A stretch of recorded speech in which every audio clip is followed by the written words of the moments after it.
Ladies and gentlemen, members of City Council, please attend a call meeting of the City Council to be held in the 6th floor conference room, 801 Crawford Street, 6 p.m., Monday, March 23rd, 2015, for the purpose of a public work session. In addition, you may consider a motion to go into closed meeting by order of the mayor. Mr. Cherry? Here. Dr. Edmonds? Mr. Meeks? Mr. Moody? Here. Ms. Simmons? Here. Dr. Whitaker? Present. Mayor Wright? Here. Mr. Rowe? Thank you. Ladies and gentlemen, we actually have 3 items tonight. The first is our report from our Parks and Recreation Commission. They have really worked hard on this and brought about a great amount of citizens' participation, which you asked be done. The second, I want to brief you on the flood that we had in Craddock over the weekend. It breaks your heart that this is a new building, but I want to give you an update on that. And then the third is Bob's going to give you an update on the appeals process for appeals from the Historic Preservation Commission. Okay. You haven't had an appeal in 3 years or so, and it'd be good to refresh everybody's memory. So with that, Wanda and Ed Brown, if you would come up, please, sir.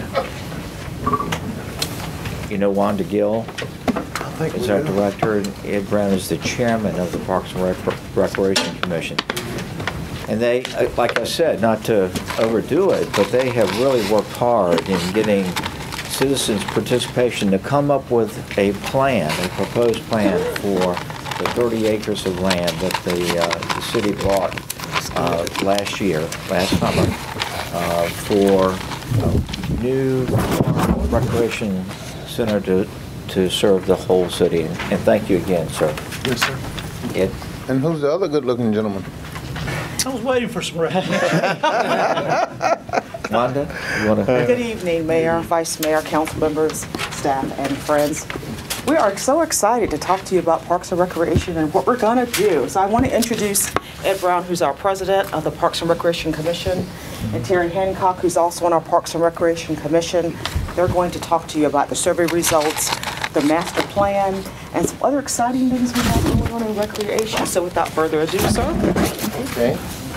All right, Mr. Mayor, members of council, and Mr. Rose and his staff, good evening. Good evening. Good evening. First of all, I want to thank the City Council for your wisdom in purchasing the site at the old Pines Treatment Center. This is going to be a great opportunity for our city. The Parks and Recreation Commission has worked extremely hard to engage all Portsmouth residents and encourage their opinions on the types of programs and services that they would like to see at this new facility. We encourage civic engagement using the following methods. We use survey information in all Portsmouth public utility bills from October to December. A survey was sent to all civic leagues and churches. The survey was posted on the PRLS website. Surveys were sent to all of the libraries in Portsmouth. Surveys were sent to local businesses. Surveys were distributed by members of the commission and other citizens as well. Information sessions were held at all of our fire stations, and surveys were distributed throughout various communities as well. 698 surveys were returned with the following results. Okay. All right, first question was, do you use any of the 6 recreational facilities located in our city? 30% said yes, and unfortunately 70% said no. Evidently, there's some work that needs to be done to inform our citizens what type of services are offered to them. So we're going to work hard on that. We asked the question, have you used any of our recreational facilities, and if so, which one do you most often use? It wasn't much of a spread between the neighborhood recreational facility on Elm Avenue. That came in at 27%. The Port Norfolk Rec Center, 23% of respondents said that they used that one. And in Cavalier Manor Rec Center came in at 21%. The next question was, if you do not use our recreational facilities, why? Again, unfortunately, 38% said that they didn't even know that we had facilities. Okay? So a greater effort needs to be made on the part of the department to inform our citizens of what we have to offer them. Two, in second place with 22%. They didn't even know, well, I'm sorry, they didn't have the activities that we offered that they wanted, sorry. 22% said that Parks and Rec doesn't have the activities that they wanted. And 21% said that they have concern about security of the facility. All right. Next question, please rank the top 3 athletic activities below in the order of priority for you and your family. Number 1 at 9.97% was a swim league. Number 2 at 9.54%, baseball/softball. And in third place at 8.83% was soccer. And you'll see during the presentation of the proposed plan that we did indeed take into account the desires of those who participated in the survey. You'll see it later on. Let me interrupt, Ed. Yes, sir. Explain it again. Of those, did you give them those 3 to rank them in order, or did you give them a number of activities and those were the top 3? Well, we gave them a number of activities as suggestions. Swim league was first. Yes, sir. Okay. Around 20, they had 20 possible choices, I think it was, to choose from. Okay. And to everybody's surprise, swimming was number Okay. one. All right. Go ahead. Continue. Yes, sir. We asked them what days and hours and days during the week would they prefer that the new facility be opened. At a whopping 83%, many of them chose Monday through Friday and Saturday from 6 in the morning to 9 in the evening. And Monday through Friday, 6 to 9, and on Saturday from 10 a.m. to 5 p.m. All right. We asked them to rank the top 5 areas in terms of what was important to their families at 10 aspects of the new facility. 10% said that operating hours were vitally important to them. 9.35% said that a variety of classes and services. In third place was the youth programs. In fourth place, affordable programs. And the fifth place area of concern were playgrounds. And 6 through 10, transportation, senior programs, security, aquatic programs, athletic fields, adult programs, and the skate park. And again, as you see the presentation of the proposed plan, you'll see that we took into account the desires of the respondents. In terms, we went all over the city, and we took into account the individuals in each zip code. 138 or 20% of those who responded lived in the 23701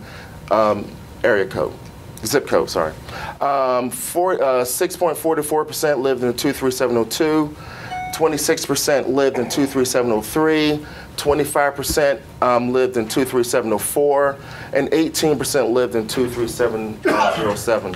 This was an issue of great concern to us at the beginning of the survey, because at one point we found that over 70% of those who responded lived all the way up in Churchland, making upwards of $100,000 a year. Mm-hmm. We were greatly concerned about that, considering many of the needs for this rec center are greater down on the south side. So we doubled our efforts, and we're very proud of this. In the 23704 area, we actually 178 people responded.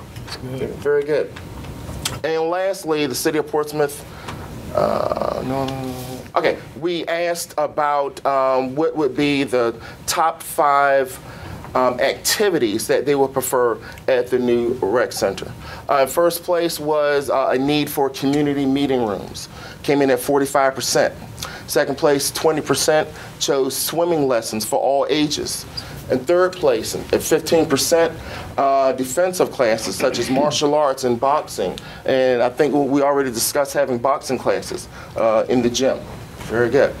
In fourth place, fitness and wellness classes for all ages, which came in at 5%. And last place, youth classes came in at 3.3%. So these were the results. These are the results. What are youth classes? Yes, sir. What are youth classes? Youth classes, I don't know, probably arts and craft and possibly some after-school tutoring for our young folks. Mm-hmm. All right. Are there any questions so far?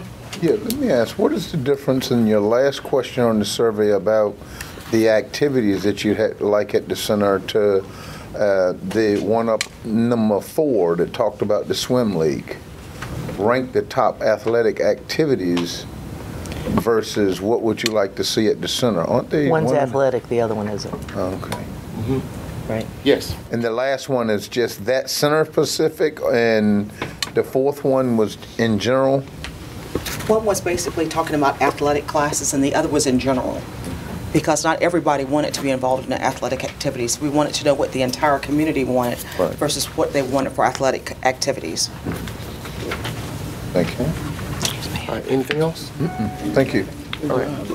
All right, well, based on citizen input, we have directed the Parks and Recreation Department to develop a master plan for utilization of the facility, and we are pleased to present this plan to you today.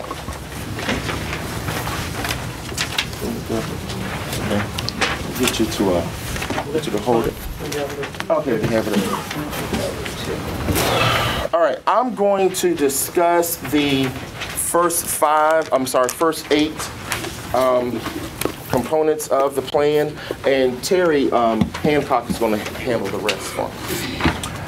All right, as you all know, there are 33 acres to the site. Y'all didn't spend that much money. Yeah, 33 acres, yes. We have 466 parking spaces. Okay, they're very accommodating. 12 of which are handicap parking spaces, and 10 of those would have van accessibility. You'll see this little ring around here is a half-mile walking trail, walking and running trail. And along that walking/running trail, you'll find 3 outdoor fitness zones. We did some surveys and we found that people like to exercise outside.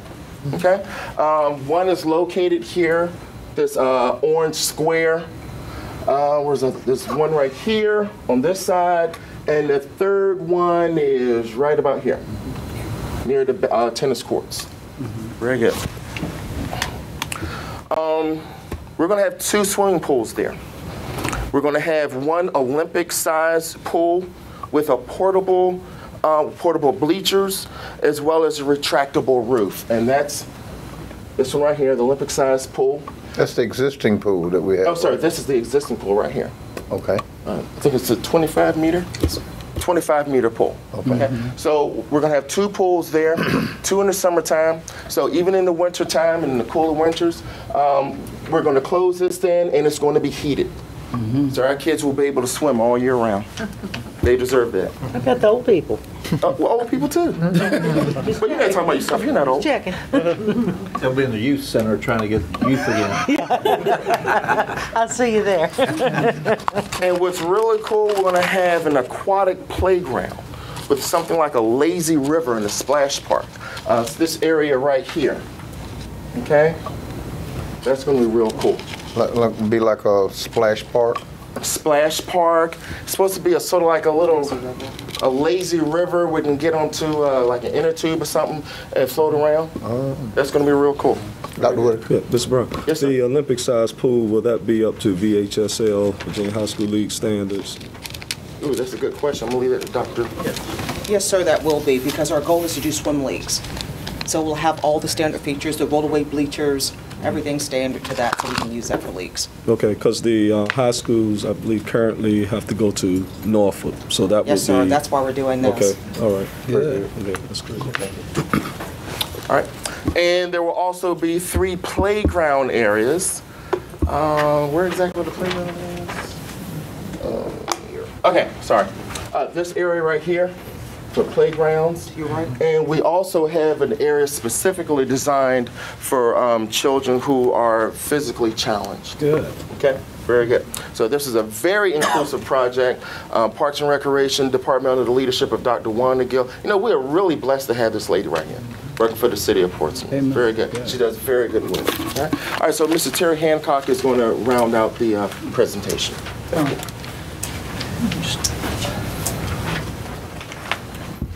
My eyes aren't good enough to read it up there.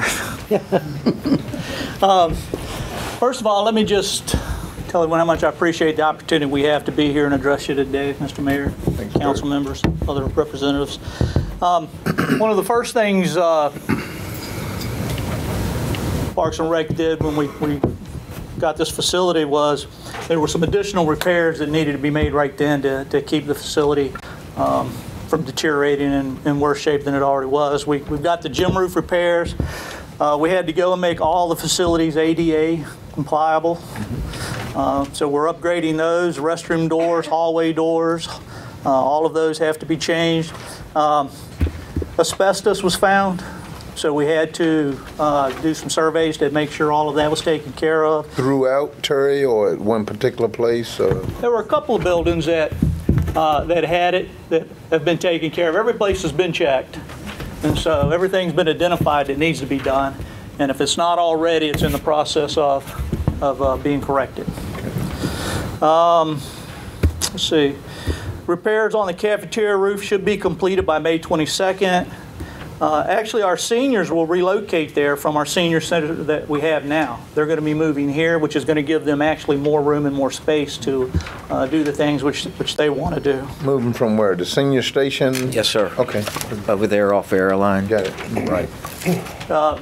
We're actually even working on transportation to and from, so to make it easier for them. Bringing the gym restrooms up to ADA code, and the cafeteria roof also needs repair, and that's approximately about $500,000 for that cafeteria roof and the restrooms. Demolition of residents on site which are not salvageable. We're taking care of getting rid of those, and due to asbestos and mold and different things. And there are some buildings on there that just don't factor into what we have planned for the area, so we're taking care of removing those. We're making repairs on the flooring in all the buildings as needed. For example, the gym has a portion which is sagging because of the roof repair that needed to be done, and the water's got down there and buckled the wooden floor, so we're taking care of that. A technology plan has been established for cable, phones, internet, all of that, so it would be Wi-Fi equipped, so we'll have that of capability. So we're just really excited about all the things that are going to be taking place here. Also, to pick up where Ed left off, we've got, I think my arm's long enough. We've got 2 baseball fields. We've got a softball field and a hardball, all regulation size. And our plan is to bring leagues in to have a place for them to use, so that not only does our city benefit from the facility just by having it for our use of our citizens, but we can make some money to try to put back into it to keep it maintained. We've got the adults, we've got the softball, the baseball, we've got sand volleyball courts. That was one of the things that was in the survey people wanted, so beach volleyball. We're going to have beach volleyball in here in Portsmouth. We've got that set up. We've got a couple of practice courts for tennis and practice walls, so that you can do that by yourself if you don't have a partner. We've got soccer walls also that the kids can use and use for practicing their soccer. We've got this drawing here is about 98% correct. We need to have a little roundabout in here because once you come down this road, there's actually no place really to turn around. So we need to change this a little bit for a roundabout to give cars somewhere to turn around and to work their way back out. But the facility... Where do we enter on that? Where's Portsmouth Boulevard? Is that entrance still going to be the same, or are we changing that? There's one there and one there. So actually, Portsmouth Boulevard. Our plan is to keep the entrance the same, and we're planning on having security there. So you're going to have 3 different places where you can enter that facility? No, we're going to have one entrance, main entrance. These are going to be capable, but they're not always going to be open and used. For security. So we'll have the entrances that we have now, but the main issue of having the second entrance is if we have a big game, we can get people in and get them out the other way, so it's not a bottleneck. So we keep the flow moving when it's time for everyone to go. That's good. I think the size, you need more than one entrance anyway. That's great. But for security purpose, we've got the main entrance that's there now. We've got the little guard shack. We want to keep that in place with the security there to monitor who comes and goes. Because if it's going to be open till 9 o'clock in the evening, and purposely we didn't put lights on the outside basketball because of security. We want people inside when it gets dark. That's a large acreage there, and at nighttime it gets pretty dark around the perimeter and the areas of it. And so we wanted to have, as a committee and the survey, we wanted to have people move inside when it gets dark so that there's a security purpose there for being able to watch them. And then also the survey results showed that people wanted it closed at 9 o'clock. So we don't want people out there past 9 o'clock hanging out playing basketball at all hours of the evening. And so that's the reason for the security. That's the reason for the outside lights not being there. What about the lighting for the ball fields there? Yes, the ball fields will be lit. The football fields actually, and the tennis courts, all of those will have an opportunity. Things that we couldn't move inside. But our soccer field, we're going to have it's a multi-purpose field, a football field and soccer, so we can switch from one to the other for the community and for our leagues to play, to bring in, see if we could have some tournaments, and again, raise some money for the city. Yeah. Are there concession stands? There are concession stands. We have 2 concession stands. We've got, one is right here, and one is right here. And is that 2 softball fields or a baseball field and a softball field? The smaller one's a softball field, and the larger one's a regulation size. Those would be VHSL yes. also? Yes. Now, our concession areas, the way the concession areas will work is that the facility is there, but we're not stocking it with anything. The groups that come into play, they will be the ones responsible for providing concessions and things like that for those that are there. Because we didn't want to be bogged down in storing food, paper products, things like that. Revenue will go to whomever's manning it at that time. We've talked about it, but I don't... Yes, sir. Whoever the team is that comes in that does the concessions, that's a fundraiser for them to help support the league. So yes, sir. It's a good opportunity for them. And they're going to have to... There's going to be a sign up for that so that one group can't monopolize making all the money, to make sure everyone has an opportunity. So there'll be a sign up in advance for that, and that will be monitored on whose turn it is. Question. The basketball court in relation to the tennis court, is that what I'm looking at near the back end of the property where you have the 3 courts? All right. We've got our... Again, I can't read that, so. What we have is, we got our proposed, these are existing ball courts, tennis court, and then sand pits for volleyball. So this is our basketball court, tennis courts, volleyball, sand. So will the tennis courts have lights?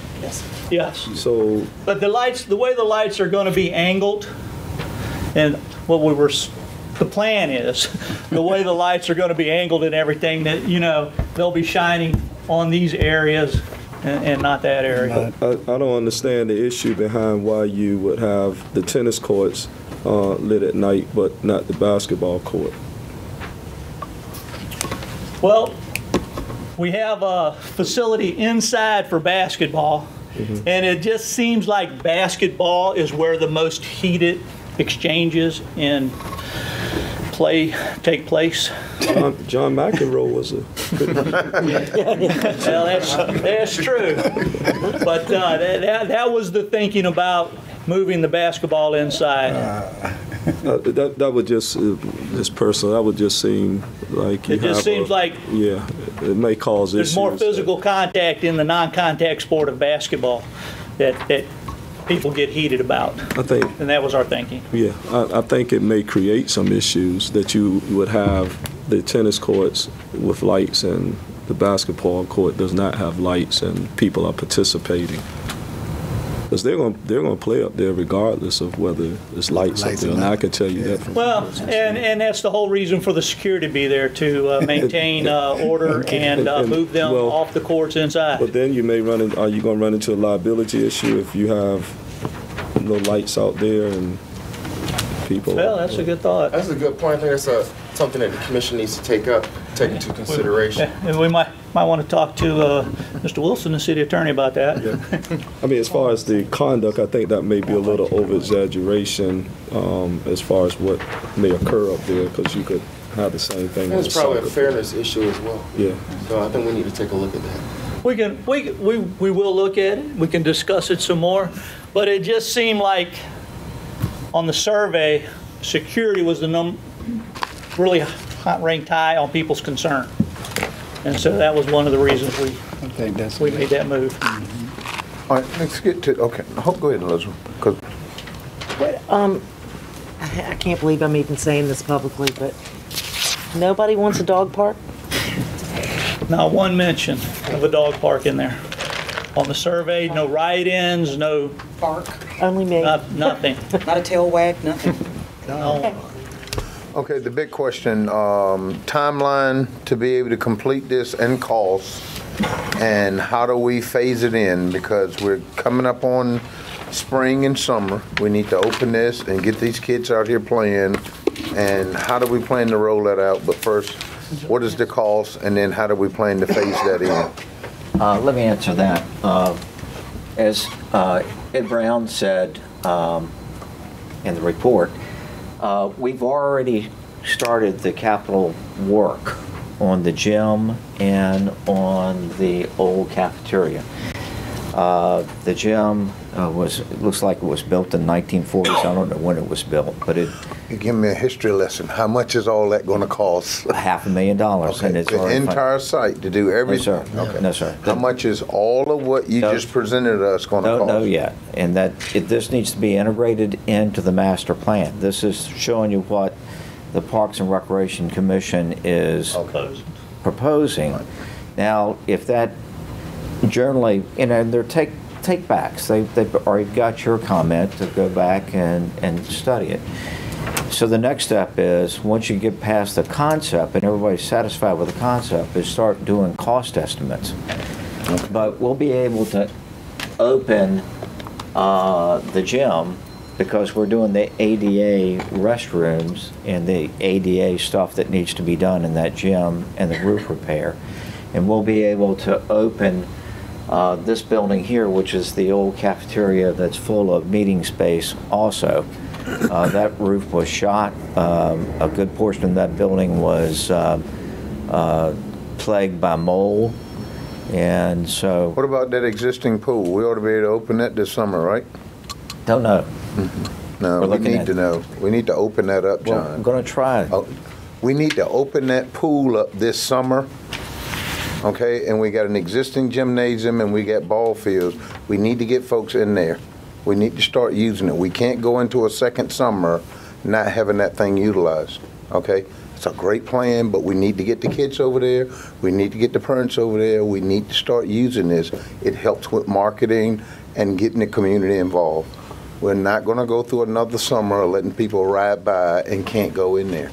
Okay, that pool's already up and running, right? No. You gave us that report when we bought it, that we could open the pool last year. No, we didn't. We got a lot of pushback last year when we didn't open the pool.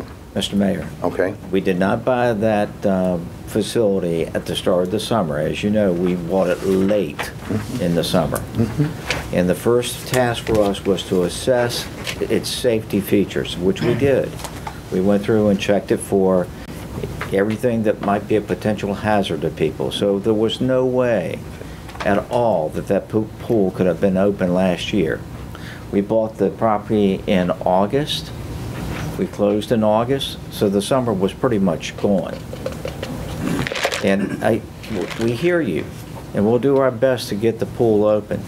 But remember, the reason why this property was in the shape that it was is that it wasn't maintained for 4 years. Understand. And think about leaving your house vacant for 4 years and doing absolutely no maintenance at all.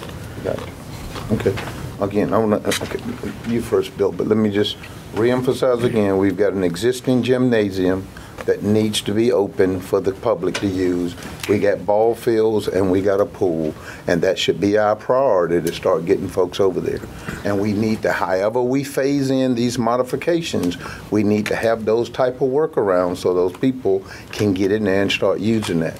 And all that's got to be baked in the planning phase, because if you're going to do anything other than that, you're going to be shutting something down from an access standpoint to be able to get something else done. So you may have to phase that into year 2 or year 3 or during the off year when it's not used as much. But we need to get this thing open with those existing things that we have there. Mr. Moody. Well, I was going to basically say the same thing. What is this year schedule, summertime schedule? What? Well, this is an operational thing. Wanda, why don't you talk about when the repairs are going to be finished on both the gym and on the old dining facility, which will be mid-May. Well, that's fine, but I'm wondering, as kids get out of school, what's going to be available for them to use? And Wanda's going to cover that. Okay. The gym is, for sure, because we're doing the repairs to the gym. Okay. And then the senior citizen center is going to Next move. 30 days. And then we have the fields. Yes, sir. So we will have the seniors will move in the next 30 days to the school building. So that'll be operational. And it's not just the seniors, so we'll have classes, youth activities, mentoring, tutoring, pottery classes, kilns, all of that stuff will be operational. That's in the common facility. Touch that. That's where they're going. I don't know if I'm tall enough. It's in building number 2. Bottom right. Which one is that? Building number 2? Building number 2. Right. This one. So this building would be open the next 30 days. And the senior station is going to relocate there as well? Okay. Yes, sir. So classes, kilns, adult classes, driver safety classes, all that type of thing, that'll be there. And we're also working with TCC to offer some continuing education classes that'll be in that building. Then by May the 22nd, the second building, which will be the cafeteria roof will be done. So once that's done, that's the biggest part of it. That'll be done by May. So hopefully by June, we'll be in that second building, and also in the gym 30 days after that. Where's the second building? Right there. Right here. How about game rooms? You're going to be in the second building until the end of August. You'll be in the gym. The gym by June. I'm sorry, the gym by June. How about game rooms? The game rooms and things will be in the first building we're going to open. Okay. How about all that equipment that was in the cafeteria? What's the status of that? Some of that was no good that we had to replace. So we're going to have to replace some of that cafeteria equipment. So we're having all of that evaluated to see what works and what doesn't work. Because we certainly don't want to plug in a toaster and burn the building down. So all of that has to be evaluated. What was that whole area going to be used for? Because that was quite a large... It is a large area. Cafeteria. Yes, sir. Well, right now, we have a feeding program. So we feed approximately 562 children per day in all our different rec centers, and we also feed our seniors through our senior program. So we'll use that cafeteria to continue to feed children and feed youth, because we're doing about almost 600 meals a day, so we'll be able to use a larger cafeteria to store, there are different, and our cooks to prepare meals, so we'll still use it for that. So the freezers, refrigerators still operational? Well, we're checking all that out now. We're not sure, but we just really want to let you all know that we are diligently working, and properties management has worked really hard to go in and evaluate every single building, all the facilities, the roofs, the floors, to make sure there's no asbestos. So, but it does take time to do this. So no grass has grown under our feet. Yeah. We've really been working on this. When you walked in that building that you're talking about, Bill, if you took a right, the hallway was just dark with mold. I mean, the roof really leaked bad. So the first thing was to fix the roof, and it's getting a brand new roof. The second thing, the kitchen was really deplorable. It had grease in the old deep fat fryers that had been there since the last time they used the building. They actually had commissary supplies in the commissary room, stuff that had been aged out, 4 and 5 years ago. When I say stuff, I'm talking about meal and chips. Flour and chips, and it was pretty disgusting. It was as if someone said evacuate, and they evacuated and left the building in shambles. Dr. Whitaker. Yeah, well, just on that issue, if you're talking about doing state-of-the-art, I can't imagine that we would use old kitchen equipment or even consider that. I would think that you would want to clear that out since this is something new we're bringing in. Also, the mayor mentioned the cost, and so you don't have any estimates on the cost yet. We do not yet. We just received this. Okay. So our next step is to go back to the architect Pannoni who worked on this. Okay. And we're going to do it in a phased approach. So we'll find out how much it's going to cost, but we'll find out in phases. So if we have this much money, we can do this. Okay. So we'll present a whole plan of what everything's going to cost, and based on what funding we have. And as council, you're going to vote and tell us what you want us to do. Okay. Yeah, that's my question. What will be the source of funds?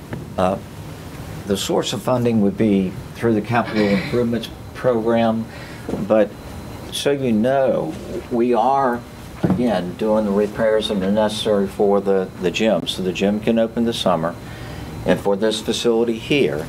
And the source of funding is community development block grant funds. This qualifies, and those bids were taken, and the price is roughly $500,000. So as far as source of funds, will this prevent us from having to do this on a pay-as-you-go basis, or will we have funds available to go in and take care of it? It needs to be programmed into our capital improvements program and funded through the capital improvements program as that is funded by City Council. Well, are there other ways it can be funded so it's not on a pay-as-you-go type basis, and we start pushing it out into yes, sir. The future? And like I said, community development block grant funds. We hope to use at least $800,000 next year. I mean, the year following, not 15-16, but 16-17, towards the capital improvements that are... Right. Well, since we don't know what the total cost is going to be, then that block grant wouldn't necessarily, well, wouldn't cover everything. So is there a plan for keeping it from being pay-as-you-go, and so that the funds will be available, other than the grant sources? Typically, your capital improvements budget is debt funded. It's bond funded. Right. Okay. And so we're talking about probably some big ticket items as you look at doing a swimming pool and a regulation baseball field that meets all the standards is going to be easy at $500,000. They're not cheap. You want to make sure that everything is right, that it drains well. I built one in 1979 that was regulation that you could actually hear the water flow under when it rained, when it drained. It was $150,000 then, which was a lot of money. So easy, we're talking about $500,000 for these facilities. And you're not going to fund that with cash. You don't have the cash to fund that. You would have to, the best way to do that is through the issuance of bonds. Right, so that's why I'm getting that we would have enough so that this project isn't pushed out too far into the future as a pay-as-you-go type of structure, but we would have funds available. Right. Yeah, I would think that'd be our. First of all, once we all agree to this concept, we need to prioritize what we want done when, based on the cost and the need and what will allow the community from a youth standpoint to be able to use. And then, I mean, that's going to have to be phased in. That's why I said initially it needed to be phased in. That's why I'm concerned about the existing swimming pool. Have we assessed what it's going to cost to get it up and running? And if we haven't done that, we need to be doing that. We don't have the finances to do all of that stuff, and we're not going to go another 2 or 3 years and not have that pool open. We need that pool open now, and if we're not assessing that, Mr. Manager, we need to have somebody over there tomorrow doing it. We are. And find out what is it going to take to open that pool this summer for those kids. Yes, sir.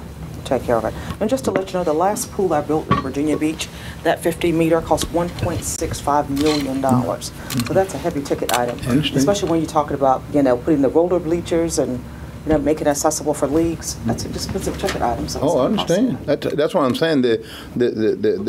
I guess the diamond in the rough is the existing one we have to at least get it up and running. And then you still, if you want to do something around that whole pool complex, you're going to have to do the construction and all that during the off year, or else you're going to disable the existing pool, and the kids will never be able to use it until you get it all done. That's right. And, you know, so that's what I'm saying. We don't want to do that. Mr. Chair. Yeah, thank you, Mayor. Hey, I just want to, Dr. You had something. I waited. Go ahead, sir. You're fine. yeah, I just want to thank Ms. Gill and Brown and the commission for what you've done here. This looks great. And as soon as you can get those prices, that'd be great, because I think it's going to have to be a combination of funding. You know, you're not going to get all the money from anywhere. So we just need to lay that out, and those will be decisions that have to be made around this table as soon as we get those. But this has been a priority for most of us, in particular. So we just keep the ball rolling. I think you're off to a great start. Great community involvement. We definitely need that to make sure that the community at large is happy with what you're doing. And this looks good. But as soon as we can get some numbers and we can figure out some things, we do some block grant, we do some capital improvement. We can do some money out of general fund if we have to. But we need it the sooner the better. We can get this going, because I think everyone around the table wants to see this happen now really. But this is a great first start, and this is everything I envisioned. Good. A year and a half ago. So thank you, Dr. Edmonds. Yeah, I'd just like to reiterate what Councilman Page Cherry just said. Haste makes waste, and I've been on that facility before the city thought about buying it. And when I saw that swimming pool, my eyes lighted up. But that swimming pool is in terrible shape, and it's going to take some effort to get it back to where it needs to be. I think everybody's excited about what we're doing, but we got to make sure that we do it in such a way where we won't have to be coming back doing other stuff to it. I think we can multitask, not just the pool. I think the baseball fields need to be open. I think everything needs to be working in conjunction with the other, or have a domino effect on the other. So I congratulate you on the work that you've done. I think you've done a marvelous job with what we didn't have and then what we see before us now. So thank you. Yeah, Dr. Gill, I just want to share with you that because you're not a Portsmouth native, this is a monumental task that you're bringing into particularly a predominantly black neighborhood where in the past you have had inadequate recreational facilities. So the fact that we're even having this discussion about putting a state-of-the-art type of recreational facility in this location is monumental, and we want to make sure that we do it right, because it is long deserving. Yes, It is. that's right. Any other questions or comments? One Yes, sir. thing I'd like to point out, the residential structures that they talked about are really attractive nuisances. There are two here, there's one there, and they're really not safe. It's out of place too. Yeah, they're out of place, there's no use. And so with council's concurrence, I'd like to turn them over to the fire department, not to necessarily burn, but they can use some training, and ultimately we'll bring them down. Don't burn nothing we're working on down now. Where's Chief at? On the gym floor, that's being replaced. Yes, sir. What's going back? Yeah. Wood. It is wood. Okay. That's good. That's the best structure for gym floors is wood. So Okay. it'll be wood, sir. Good. This has been a kind of a model process. I mean, what the chairman of the Parks and Recreation did was first put his heart into it, and then make sure that it made sure that there was plenty of citizens' engagement. And that's tough to do nowadays. People don't want to get involved in everything. And so thank you again, sir, for what you did in your commission. I enjoy serving. You did a great job, all of you guys. Can we get a one sheet of paper of what's going on right now, what's going to be done? We need talking points for that, and I want to know where work is going on. I really want to know the assessment of that pool and what it's going to take to get it up and running. Yes, sir. Okay, we should already have that, and if we hadn't, I'm very disappointed. But can we get a list of the activities that's going on and what's going to be open when, like Councilman Moody and I said, we need to know what we can tell folks they're going to be able to use this summer. Yes, sir. And then we can go from there from a prioritized standpoint, what we're working on, and making sure we're all on the same page so we're not over there fooling with something that nobody around this table is interested in right now. Okay? I'll take care of Okay, yeah, get us that list. Thank y'all very much.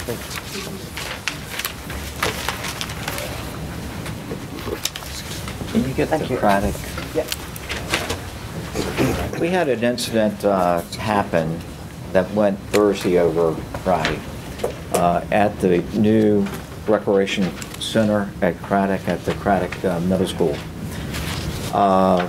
For all practical purposes, the contractor has finished the construction of the building. We're in the process of moving stuff in. For example, boxed pool tables. Verizon came out Thursday to do telecommunication work, and on the right rear of the building, as you're facing the front, the technician drilled a hole through the mortar because he was going to run a cable inside the building. And when he did, he hit what appears to be a 2-inch diameter PVC interior pipe that's in the wall. Now, that's a big pipe.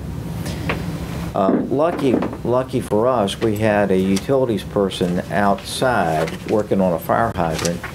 And so the Verizon guy comes running out of the building and asks to cut off the valve, which he does. And so the next day, Friday morning, Verizon brings a plumber to repair the work.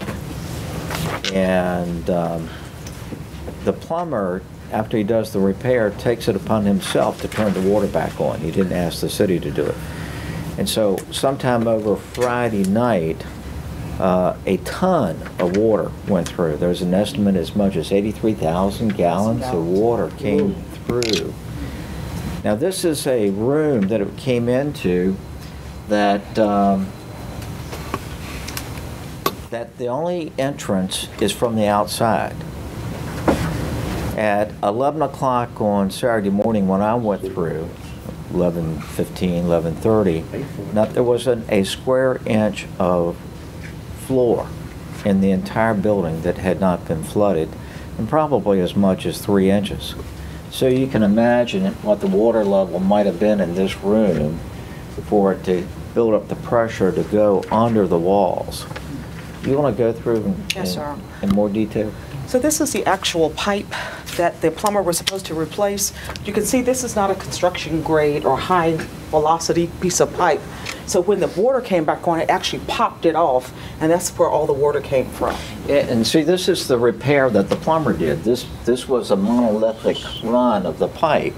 And when he came through the wall, he drilled into this. And so what the plumber does, he comes and snips the PVC and puts this joint here, and the joint doesn't hold. And I imagine we didn't inspect it either. That shot right there is important. Now, go back one.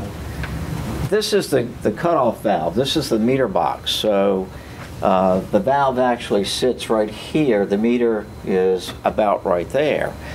And so our utility guy goes, removes the cover, cuts the valve off, and the water's off on Thursday from that point until Friday, whenever the Verizon plumber comes and takes it upon himself to go back into this box and turn the water back on. So you can see inside the multipurpose room how much water. So when I went in there on Saturday, we probably had about 3 inches of water on the floor. It was so high that it actually covered my feet when I walked into the building. So that's the multipurpose room. And up, this is the office. Do you see how deep that water is there? So when the Verizon person got the plumber to fix the pipe, they went and cut the valve back on. We did not. The plumber cut it back on. The plumber for them cut the valve on. Some of them used to work for them. Okay. What should have happened is that we should have inspected it before the water was cut back on, but they didn't do that. They just took it upon Well, that was themselves. my point. I mean, any valves and stuff that's owned and operated by the city, I would think anyone should be touching our stuff. That's exactly It should have been red tag. We should have had some type of notification. Work has been complete, and then we go and cut it back on. That's exactly right. And you also have an inspector or something. So Right, I so was we just would have concerning that the inspected fact that he was able to turn that on at Liberty. That Is was- Verizon going to pay Oh, for absolutely. Yes, sir. All this, yeah. We've already filed a claim. The risk management, Rich Strauss has been working with us. The claim's been filed, and they know they're responsible. They're actually coming out on Thursday to take a walk through the building so we can show them all the damage, so. Look at this upper, that's the baseboard right here. The baseboard that you can see around the room. All that's got to be pulled out, and at least 6 inches of the wallboard's got to be taken. You got to take out the wallboard until it's dry again. Otherwise, we're going to have mold there. And so they got to replace the wallboard, and they got to replace the wooden studs, because that's wooden studs that's framed up the rooms. And so that stuff has got to be either replaced or completely dry before it gets closed back up any of the again. electronics on the equipment? We don't know yet. We have the company coming in tomorrow to actually pull up that new rubber floor we just had installed last Wednesday to see how much water's under there, and they're also going to do evaluation of all this brand new weight equipment, because you can see how much water's in there now. You can see from here how much damage has been done. So they're going to do an assessment on all of that to make sure everything's functioning properly. But I do anticipate we're going to have to pull that rubber floor up and get rid of that. There's no way that's not going to mold or it doesn't have water under it, so. And then here it just shows you the amount of damage. You see all the water and damage that was done here from the water running? And see, that room is located just outside this photograph. This is the back right, and the access to the room, it's a utility room, is from the outside. There's no interior door. So I can only imagine that the water filled up in that room like a bathtub, and then goes. And then it had to go out. Right. And it had to go out. That's right. And that just shows more of the flooding, how much water was standing from all the water. I mean, 83,000 gallons of water. There was water all the way to the school from the water that was running all night long, so it shows you that. And then this is the hose they're used to try to suck all the water out of the building. That's the access to that room, and although you can't see it, I can see it because I'm this close. That's the point where he drilled into the wall to put a cable through. He must be at home. And you would think that this might be a clue. That's a water bib, a faucet. New plumber. Must have been new. All right, and that just shows going into the room and how far we had to cut up. See how that? You can still see down here how it's wet. So much damage was done. And then once again, this just shows how much piping and how many machines they had to use to try to dry the water out of the building. And you can see in the lower photograph where they have actually cut out this portion, about 6 inches of the wallboard on the bottom. And you can see the wooden studs as you go around. And they may have to cut out more of the wall, depending on how far up you get to a dry wall. How long do they estimate to take to dry that out? Because you can't replace them without tearing that whole thing down. A week. I mean, you know. They're saying they can have it totally dried out by Friday, so. And they worked Because you all need week. to try to save that structure there. I don't know Yes, sir. if 1 day's worth of 3 inches or 6 inches of water going to kill that, but it needs to be completely dry before it's closed back up. So they started Saturday, they worked all day Saturday, all day Sunday, all day today, so we anticipate by Friday, they're saying it will be dry, and then they'll do another moisture test to make sure everything's dry before we do any repairs. Okay. All right, so just more pictures of the structure and the damage. You see here where they cut out the wall. It was still wet all the way down here. This is in the weight room. And how they're still trying to dry out and how the hoses running to the building to try to get all the water out. And this is all the damaged equipment. These are brand new game tables that we had just delivered. And see how much damage was done to those? Because they were sitting on the floor.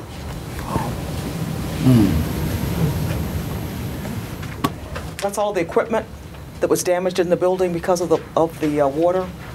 And we have an inventory of this. We're working with Rich Strauss and filing that claim, so that's all of that. That's going to be a huge claim. It is. Yes, it is. That's going to be the most expensive cable they've ever run. Anybody have any questions? No, stay on it. Yes, sir, we will. We've got a great team. Well, on the call today, I'm at Lowe's buying dirt. Dennis Bagley at General Services, Parks and Recreation, Nita comes out, and they really worked hard over the weekend. Hey, what made somebody go in there on Saturday morning? Well, we had the gentleman striping the parking lot. So when they went to stripe the parking lot, they called James and said, James, is there a pool inside Craddock? So James called me and started from there. But I also want to mention that public... Did he ask you, was there a pool? Did James ask you, is there a pool inside? No, he said, we got a code 9, But I want to mention that public utilities, Brian sent his guys out to help me. And I tell you, even though they're water people, they helped me take every piece of equipment out of that building. They're the best. And take it to the Pines. They were awesome. So I really want to, give an appreciation to public utilities. They were awesome. They didn't, they were pleasant. They helped me stack all that stuff up. They were just really, really pleasant to work with. So it's so nice when you got a good team. Yeah, we're blessed that they were replacing a fire hydrant at the far corner. Okay. And so they had a crew out there. And They were awesome. Yeah, they were awesome. So thank you, Brian. That were Location. That's right. Thank you very much. Right. You have not had an appeals from the Historic Preservation Commission for a long time. And you've got new members of council. Some years ago, many years ago, Bill might be and Elizabeth might be the only people on the council. Council decided to move these appeals off of Tuesday night and on to Monday night so that you would not clog up your Tuesday night agenda. And so we've got a backlog of appeals that just came. And we thought it would be best to refresh everybody's memory on the process, and then we'll schedule the appeals in April. Bob? Thank you, John. Good evening, Mayor Wright, members of the council. I know, Bob. I will be brief, but I think this is helpful to sort of a little bit of background on where we've been and where you're headed over the next month and a half, really. As you know, we've got 5 historic districts that are regulated by Historic Preservation Commission, members appointed by City Council. They each have their own set of design, they have a set of design guidelines for each neighborhood, and anyone who's doing any exterior modifications, improvements, new construction, anything like that visible from a public right-of-way has to go through a process of getting a certificate of appropriateness. On occasion, and in recent years, since the guidelines were updated in 2008, the appeals have been minimal compared to where they were before the guidelines were updated. But we're going to get a few appeals starting to get processed. So you have 3 in process. The first one will come before you at your next work session Monday. I believe that's April the 13th. It'll be at 6 o'clock, and been working with Deborah White, kind of make sure you understand whether these things are scheduled and processed. So be a nice, smooth appeal process. They are not public hearings. It's an appeal from the applicant to the City Council. 30 minutes is typically set aside, start at 6 o'clock. The applicant will get 5 minutes to go over their appeal. The chair of the HBC or other HBC representative will speak as to how they made their recommendation, their determination, and then council has the remaining amount of time, whatever you need, obviously, but we typically allocate 20 minutes to go through the process before council makes the ultimate decision. This is all required by state code. As you're aware, if you're going to have a historic district and you're going to have design review process with a committee, appointed by city council, there must be an appeal process, and so this is it. Once city council acts on it, the applicant, depending how it turns out, would still have the right to appeal if they weren't satisfied to circuit court, if they were not happy with the way the appeal turned out. Prior to the appeal getting to council and at that meeting, staff will prepare some background information for your review and be glad to answer any questions you might have about any specifics. As you know, we do have design guidelines for each neighborhood. You're going to get, and over the course of the next 3 appeals, you'll get 3 different neighborhoods to look at. You're going to get Parkview, Port Norfolk, and Craddock. Craddock coming up first. Those guidelines, I think you may already have a copy of them already. They're also available online if you wanted to look them up. They're on the planning department's webpage. And with that, I'd be glad to answer any questions you might have about. How many appeals do we have so far? How many do we have You have appeals? 3. We actually have 5 addresses. The one in Parkview is 3 separate locations, 1 applicant. But each one of those, we'll basically have a single presentation, but you'll have to take 3 separate votes on that one since each one is a separate location. Okay. We get some. Mr. Chair. Are we going to get a read ahead or something? Yes, sir. Because I like to go back and look at the sites before I. You'll get a full report on that. That with the addresses and all that. Okay. You'll get the section of the guidelines that was applied. You'll get minutes from the HPC meeting, just like you do from planning commission. Okay. Bob, go over the venue. You Page. good? Okay. Okay, the meeting will be held in council chambers. So you'll start your work session over there at 6 o'clock. You'll have your 6 to 6:30, and when you're through with the appeal, then I believe you'll move back over here and continue your work session. Okay. Dr. Whitaker. How soon will we get the documentation? For the meeting that's on the 13th, we can have that probably within about a week and a half. Most materials are already together. Okay. So like I said, you'll get the minutes from the meeting, the section of the guidelines, and you'll get a description from the staff as to what the application was and how that. That'll be sent electronically. However Deborah sends. Okay. Is that done electronically? However Deborah. How do you want it? You want electronically? Well, I prefer electronic. Okay. Yeah, we can certainly do that. We'll do it both ways because some like paper. You have a transcript too. Right, that's what they'll get. They'll get Yeah. a transcript, just like you get from the planning commission. You'll get the minutes from the meeting that are prepared just like that. Okay. It's one of the things we've been doing for a number of years. Very helpful. You can read the discussion that went on at the HPC meeting. Very good. Okay? All right, thank you. So the first one's on the 13th, and we'll get this information out to you far enough in advance so you can look at it, ask questions, go by, and take a look at it.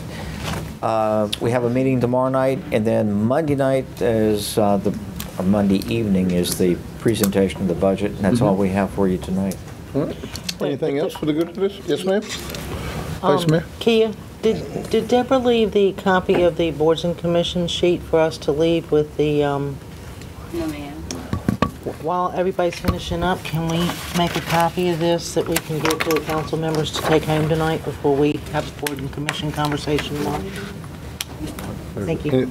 Yeah, Dr. Whitaker? yeah. Mr. Rowe, I believe it was on March 3rd meeting, there was a amended ordinance that we voted on where it allowed for employees under the Portsmouth supplemental retirement plan to be reinstated. Yes, sir. Do we have any data on who has been reinstated under that plan, and also does that reinstatement also apply to the Portsmouth firefighters and police being reinstated through that also? No, sir. It does not. Let me answer the first question. Last year, council decided to amend the city code to allow for public safety officers who were retiring under the Portsmouth Police and Fire to be rehired. And so that's already been done. Probably, my recollection is about 6 have done so, both in police and in fire. As far as the ordinance that you adopted earlier this month, I don't think that we've had anybody take advantage of that yet, but I will check. Okay, so, but under the under the police and fire reinstatement, there have been reinstatements. Yes, sir. How far back has that been? I'll get that for you. It was sometime last year, last calendar year. Okay. And what council was concerned with is that we were losing public safety officials, and they were young. I mean, we had one retire as early as age 42. They retired, let's say, metaphorically on a Friday, went to work for another local government on Monday. And when they go out the door, they go out with all the money that we've invested in them from day one. All the fire academy or police academy, all the special schools, all the wisdom and knowledge that they have. We lose seasoned employees. So those persons under the fire and police retirement that are reinstated, when they are reinstated, do they come back in under the Virginia retirement system? Yeah, yes, sir, they do. So they're getting the firefighters retirement and police as well as the Virginia retirement? Right. So it's 2 retirements that they're getting? Well, they have to get vested. They got to retire again if they stay that long. Right. So how long does it take to vest? It takes 5 years for VRS. Can we get some information on when those persons retired and when they were Sure. reinstated? Sure. Yeah. Mr. Wilson? Does everybody agree to that? Yeah, absolutely. Dr. Whitaker, the purpose of doing that was under the code before it was amended, if a person under the public safety retirement systems came back to work for the city, they were required to come back in under the same retirement system that they left. So they couldn't come back under VRS. So what was happening was there was no incentive for them to come back to work for Portsmouth. They could go get their Portsmouth pension, go to Virginia Beach or Norfolk or Suffolk or whatever, start building VRS and take the benefit of their experience with them. All we did was bring the city of Portsmouth to basically a level playing field with the other jurisdictions because they were getting our people anyway. Right. We were the only ones who weren't benefiting from it. Right, but the other jurisdictions hadn't paid into their retirement. See, Portsmouth has paid under the Portsmouth Fire and Police had paid into their retirement. Right. And then they retire and come back in, and you're paying another retirement. Portsmouth would have paid into that system anyway. Right. But the other jurisdiction would not have. No, they would just be paying the new VRS. The VRS, right. VRS thing. And no matter who we hire, we got to pay for VRS. And the other thing is when they come back, they don't come back at their same level. They come back at a lower salary level. At an entry, probably an entry level. It is entry. Entry level, and so you don't come back at somebody who's a captain up here, or somebody with 20 years having earned all those steps. They come back at the bottom, or at some place there, and they only come back based on need, on operational need. If they don't have a right to come back, and they're not really reinstated, they're just rehired, or they're just hired to fill the position. Because the way it was written, it didn't say they come in at entry, it just said they come in at a lower grade, so that's not necessarily coming in at an entry level. So, but I'm just curious, and can we have that by tomorrow? Because I'm just curious as to... We'll try.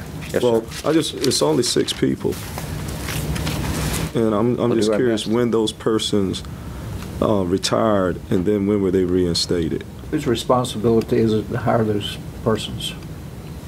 Well, they're hired through the process of the police and fire departments. Exactly. They come back through civil service. Right. Yeah. And it's, the same rules apply. I mean, still, they're not immune to the civil service requirements. It's not on that subject. Yes, sir. As we go into budget season, can we get our vacancies that we have currently Sure. by department and what the dollar cost is to include benefits? Sure. Okay. And Anything? Yes, sir? yeah, I'll let him finish right. He was taking some notes.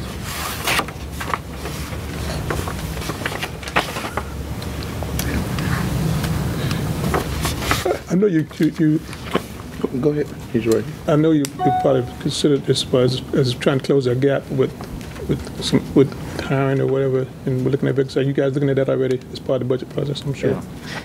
Remember, if your angle is to freeze vacancies, then you really need to consider changing the mission. I want to take you back to 2012, December. And remember the metaphoric Volkswagen. If the mission is to pick up a Volkswagen and you need 8 people to do it to lift it off the ground, we only had 2. And you on the front and me at the back would not lift that off the ground. And so if you're not going to fill the positions, change the mission. And that's what was not done. That may be what we have to do. I mean, It may be what you have to do. to close the gap. That's why I think you're asking to get a copy and look at that, because again, you're just not going to go out there and either increase taxes and all of that without making an assessment of how we are positioned as a city and staffed, and whether or not there ought not be some organizational changes, freezes, all of those things on the table, in my view, before you go out and ask taxpayers for more money. So I think we need to look at all that. Anybody else? Yeah. Oh, yeah, Dr. Right, right. The and then Elizabeth. So the update on the new hires that have come into employment since you were interim and to the present, I requested that any status on having that by tomorrow. And that will not be done by tomorrow. Okay. When will you have that? You'll have that as part of the budget process. Well, that you mentioned in the meeting that was fairly easy information to get. No, sir. I said I don't know. I can give you how many new positions have been made to the budget. No, I just want to know, since you've been interim city manager on up through today, what How many hires there have been? That's going to take some work what to have been what have been the new hires that you have made in that? That will take some work to do, sir. I said that at the last meeting. Well, I'm requesting it by the next work session. Then will that be time enough for you? That's in April. Mm-hmm. It will not be tomorrow night. Do we need a consensus for that? No. Well, that's public information. I mean, you want me to do a FOIA request? No, Mr. Moody. Yeah, the order. I just, Yeah. Yes, he asked for the information. We're going to get the information, and whenever we get it, we'll make those assessments there. Mr. Moody. Can we clear the air on something? Man, I work for you guys. I work for all 7 of you, and I take direction from the majority of you guys. Now, if I tell you that it takes time to do something, the rest of you ought to be concerned about that. Is this where you want me to spend my time? Whether it's me as your city manager or any city manager. Please let me finish, if I may. And so it's only natural to say, for me or anybody that is your city manager, to the whole council, is this what you want to do? Because this information does not exist in a document. It's got to be reconstructed. It's got to be constructed. You can you could put a Freedom of Information request in, but the document doesn't exist. This will take work to do. It will take time to get this done.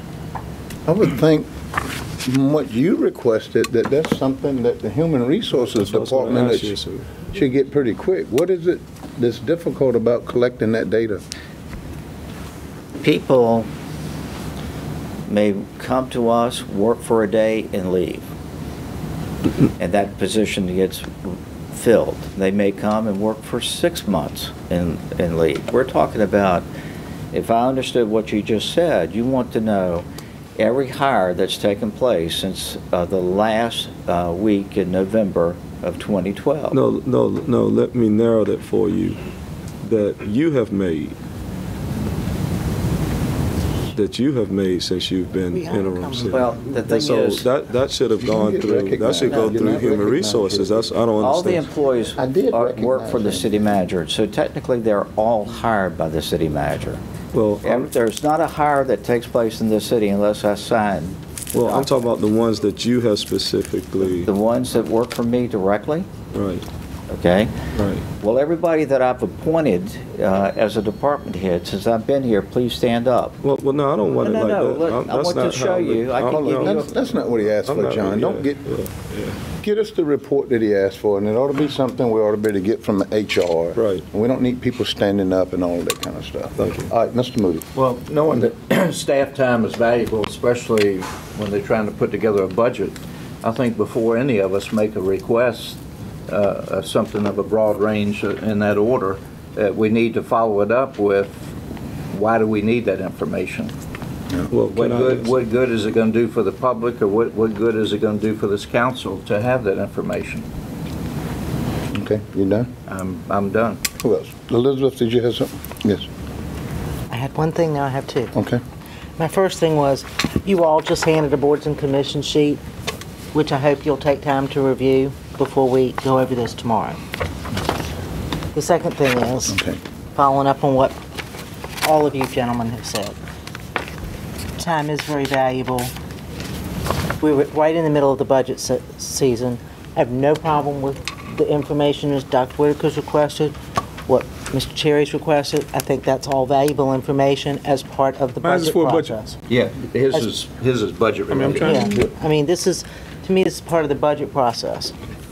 You know, I don't want everybody to jump and get anything that doesn't help us down the road, because frankly, I think what you're getting at is he hired some folks we may or may not agree with, but Mr. Rowe's leaving in 90 days and we're going to be dealing with another manager, so I don't think it really makes any difference. I think you'd be a little presumptive to.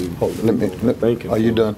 Yeah. Okay. Yeah, I was going to say, we shouldn't be analyzing and trying to psychoanalyze why a council member asked for something. If a council member asked for something, which I thought was in order, no matter what the intent was, it's a human resource issue, and what she's doing has nothing to do with the budget. If she's tied up in the budget process and can't go and collect the data that he asked to present to council, then I think we ought to wait. But I don't know if Ms. Montgomery and Human Resources are tied up in a budget process that they can't get the information that Dr. Whitaker requested. Well, I think it's... Is she in her office dealing with the day-to-day budget process, and with her giving the data that we've asked for, is that going to prohibit you from moving forward with the budget presentation? I think you have clarified your request, and what you're asking is any new hire, someone who's brand new to the city. Is that your question? That you have that I've hired that works for me. Right. Is that your question? Well, all of them work for you for what you're saying. What I'm saying is that there have been some hires in the city that you have made since you've been interim manager, and I'd like to get a report on that. The reason behind it is because we are entering into the budget process, and there's going to be a tax increase that we're going to be asking of our citizens, and we need to see what we've been doing. Okay. Mr. Mayor, so I can get this correct. Your budget authorizes a number of positions, and just for discussion purposes, let's say that's 100. Okay, I can't hire any more than what that number is 100. Okay. Now, turnover happens. People move out of the area, they retire, they get sick, they quit because they don't like their job. When that happens and that position is filled, it goes through a process that ends up on my desk. That person cannot be hired until I sign that it's okay to hire that person. Now, there may be 5 layers of supervision between my signature and the person that this person works for. Do you want to have that information? Because that's going to take some time. Okay. That's not what I'm asking. I just heard you tonight say the ones that John Rowe hired that report directly to him. Is that what you want? Right. Okay. I can have that. Right. That's not a long list. Right. Anything else for the good? Yes, I have some. Okay. Yes, sir. I think sometime rather than taking up a lot of time in the meeting here, we have the ability to go to John and ask him for that information as well. And sometimes it might work better that way. Because I think sometimes citizens will look at us talking about this in a wrong perspective. And so for us to keep on track and what we, need to be doing, and we've done that well tonight, I think things that we need sometime to look at, we can go to him, and I know that he will give it. I've gone to him for something and have gotten it, but and I'll give him the time that I want to have, and if I can't, what's the quickest time close to what I can? So I just want us to think on that so that we won't get hung up in other things that people think we're not doing. It covers up what we're doing sometimes. So that's just my 2 cents worth. Okay, thank you, Dr. I disagree with that. I think that this is a public body and it needs to be transparent, and those type of requests are things that need to be made in public and not in a one-on-one session, because then it can get to the issue of can one just direct consent. So that's even in our time on the school board, we couldn't just go and tell a supervisor. We can't either, but it happens here, and that's why we got so much hate and discontent. Right, and so it should be done in an open forum, and we should have a majority of the council, because we don't want one or two council people tying up time with staff doing something that the majority of council is not interested in. So when a council member brings that up, if you don't agree, then you need to say it then, and we'll make sure whether or not we have a consensus so you're not doing that. And that's not only for the manager, that's for the assessor, for the attorney, or anyone else that works for this council. And so this is the proper place to do it, unless it's something simple on the phone call or question, and all of our staff. If it's something simple, this isn't simple. Yeah, this is You'll always know if I don't agree. That's right. All right, is that it? All right, we're adjourned. Thank y'all. When I'm talking about, if I need